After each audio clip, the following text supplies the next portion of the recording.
For the second unit of thermodynamics, in previous lecture, we discussed the limitations of first law of thermodynamics and need for the second law of thermodynamics. Spontaneous processes, criteria of spontaneity, entropy, statement of second law and cyclic processes. In continuation, today we are going to discuss heat engines, Carnot cycle, work done in Carnot cycle and efficiency of heat engines. At first, let us discuss what is heat engine. The flow of heat from a hot body to a colder body is a spontaneous process. The heat which flows spontaneously can be converted to useful work with the help of some device. A machine which can do work by using heat that flows out spontaneously from a high temperature source to a low temperature sink is called a heat engine. A heat engine works between two heat reservoirs, the hot reservoir and the cold reservoir. The hot reservoir is known as source and the cold reservoir is known as sink. Steam engine is a typical type of heat engine which extracts heat from hot reservoir known as source, converts some heat to useful work and throws the remaining heat to the surroundings which acts as cold reservoir, that is sink. A heat engine running in periodic cyclic processes can produce work continuously. Now, what is efficiency of a heat engine?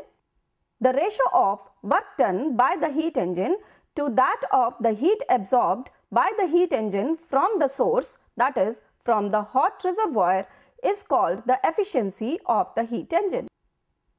No heat engine, no matter how well it is constructed, can be 100% efficient. That is, no heat engine can convert all the heat extracted from the hot reservoir, that is source, to the useful work. Some of the heat has to be thrown out to the cold heat reservoir, that is sink. Sadi Carnot was the first scientist to realize this and deduce an expression for the work done in the Carnot cycle. Carnot employed a reversible cycle to demonstrate the maximum convertibility of heat into work. Carnot's engine or Carnot's cycle consists of 1 mole of a gas and it operates in 4 successive steps known as 4 strokes.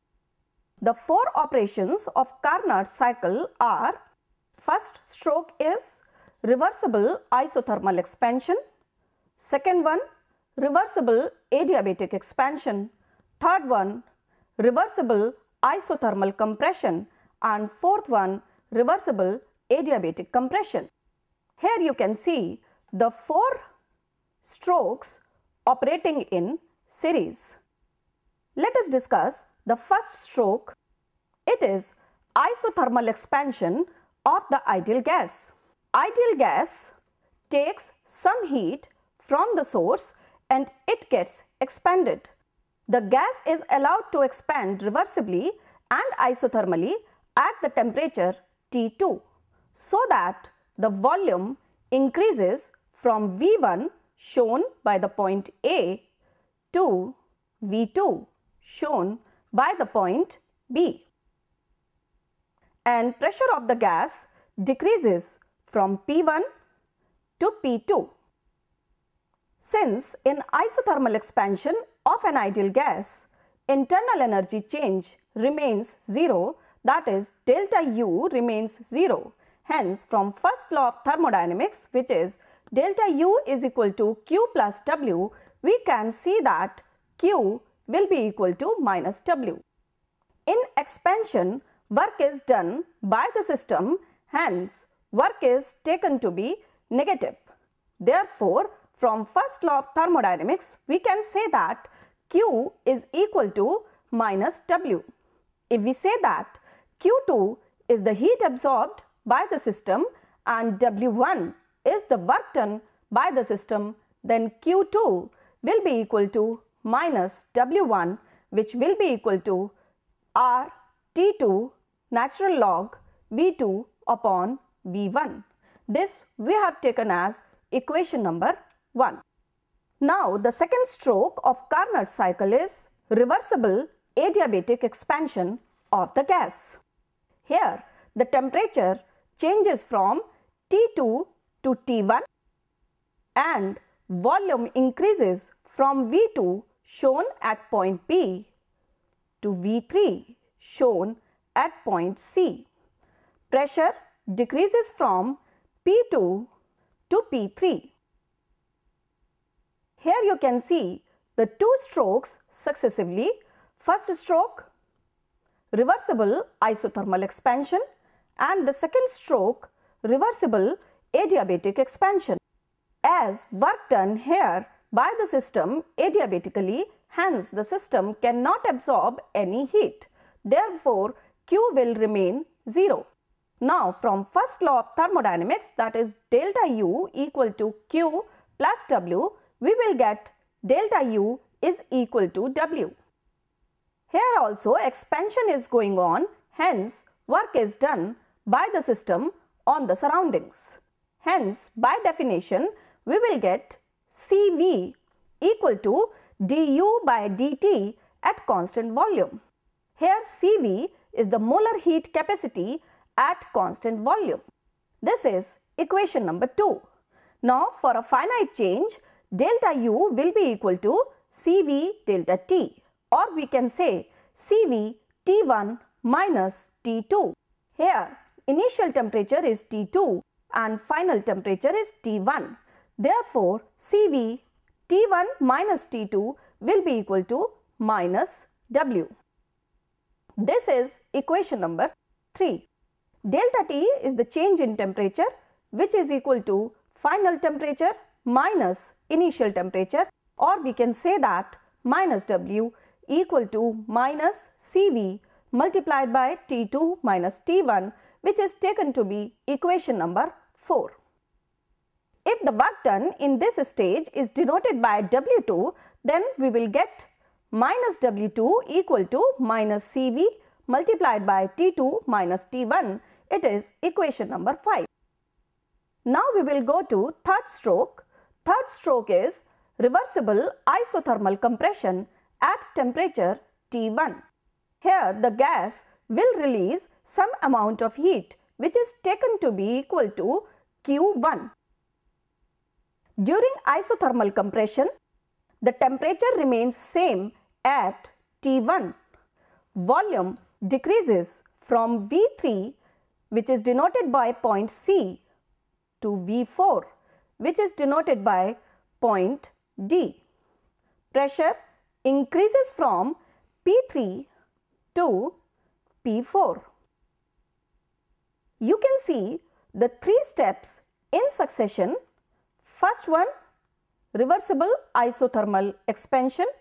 Second, reversible adiabatic expansion. And the third one, reversible isothermal compression.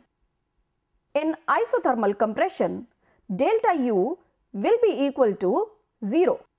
And in compression, work is done on the system by the surroundings. Hence, W will be taken to be positive.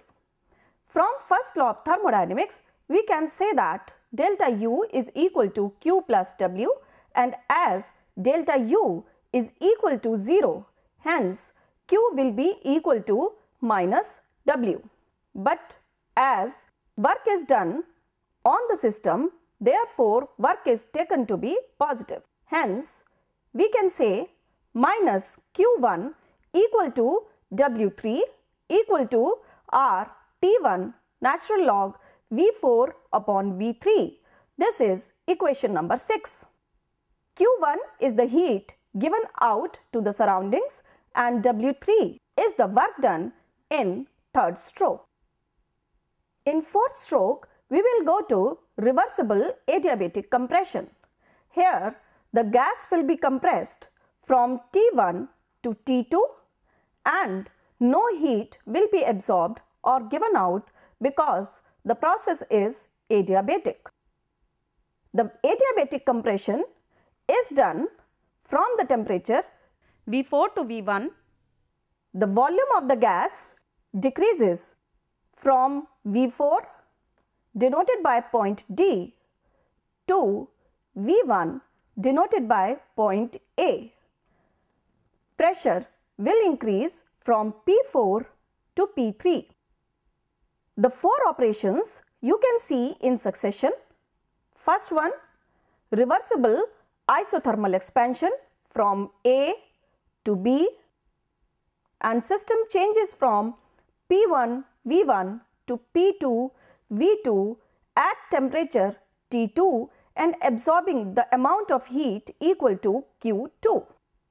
Second operation, from B to C, which is reversible adiabatic expansion.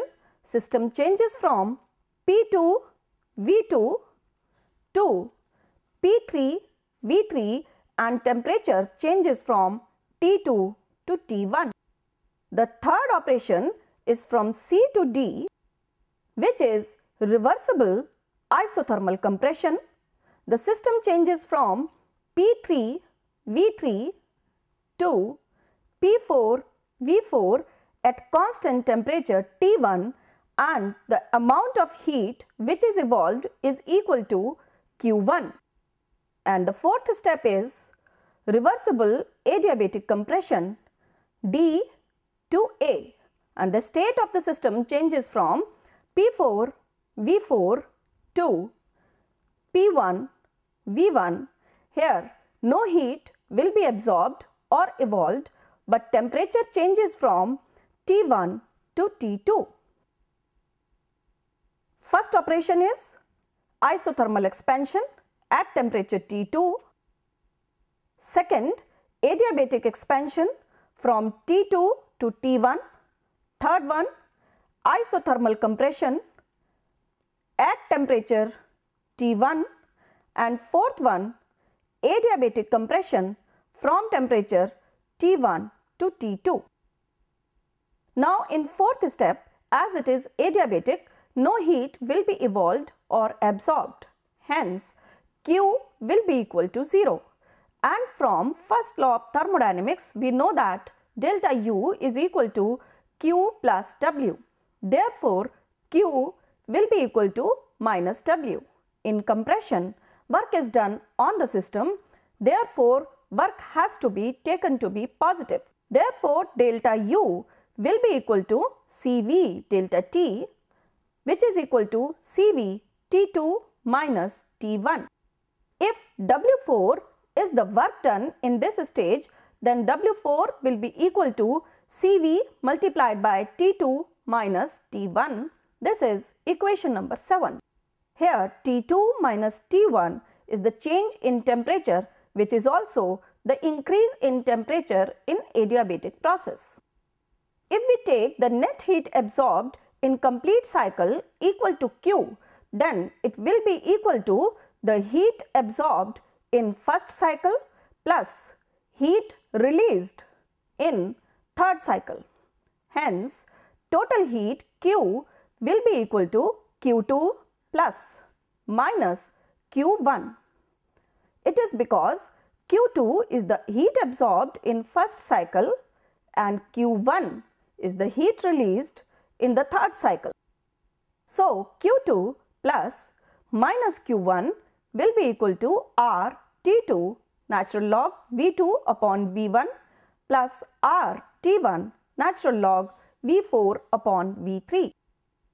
This can be written as R T2 natural log V2 upon V1 minus R T1 natural log V3 upon V4. This is equation number 8. For any adiabatic expansion for an ideal gas, we can say that, or we can take the example of second and fourth step in Carnot cycle, which are adiabatic processes. If we take the example of second step in the Carnot cycle from B to C, we can say CV natural log T2 by T1 equal to R natural log V3 upon V2. And if we take the example of fourth step in Carnot cycle, which is also adiabatic from D to A, we can say that Cv natural log T2 by T1 equal to R natural log V4 by V1. Now from these two equations, we can say that V3 upon V2 equal to V4 upon V1 or V2 upon V1 equal to V3 upon V4. This is equation number 9. Hence, putting this value in equation number 8, we can get the value of Q, which is equal to Q2 minus Q1 equal to R T2 minus T1 natural log V2 upon V1. This is given the equation number 10. Similarly, the net work done in the complete Carnot cycle can also be calculated. In first and second step, the work is done on the surroundings by the system. Hence, the work done in first step and second step are to be taken negative. In third step and fourth step, work is done on the system by the surroundings. Hence, in these steps, work is taken to be positive. Therefore, total work will be equal to minus W1 minus W2 plus W3 plus W4, which is equal to R T2 natural log V2 by V1 minus Cv multiplied by T2 minus T1 plus R T1 natural log V4 by V3 plus Cv multiplied by T2 minus T1. This is equal to R T2 natural log V2 upon V1 minus R T1 natural log V3 upon V4. This is equation number 11. Now putting the value of V3 upon V4 from the equation number 9, which gives V2 upon V1 equal to V3 upon V4, we will get W equal to R multiplied by T2 minus T1 natural log V2 upon V1. This is given to be equation number 12. It follows from the equation 10 and equation 12 that Q is equal to W. Hence, the condition that the net work done by the system and the net heat absorbed by the engine are equal is fully satisfied. The relationship between W, that is the net work done, and Q2, that is the heat absorbed from the source, means the reservoir at high temperature, can be derived for the Carnot cycle from two equations. Equation number 12, which is W equal to R T2 minus T1 natural log V2 upon V1, and equation number 1, which is Q2 equal to R T2 natural log V2 upon V1. Now from equation number 12 and equation number 1, we get W is equal to Q2 multiplied by T2 minus T1 upon T2. This is equation number 13. As T2 minus T1 upon T2 is less than 1, therefore W is less than Q2. So it can be said that only a part of the heat absorbed from the hot reservoir at temperature T2 is converted to work, and rest of the heat is given out to the second reservoir, which is the cold reservoir or sink at temperature T1. Based on these observations, Lord Kelvin stated the second law of thermodynamics as: it is impossible to use a cyclic process to extract heat from a reservoir and to convert it into work without transferring at the same time a certain amount of heat from a hotter to a colder part of the body. This statement recognizes the fact that no heat engine can be 100% efficient because some part of the heat extracted from the hot reservoir has to be thrown out at the cold reservoir at lower temperature T1. Another definition was given by Clausius for the second law of thermodynamics. It is impossible for a cyclic process to transfer heat from a body at a lower temperature to one at higher temperature without at the same time converting some work to heat.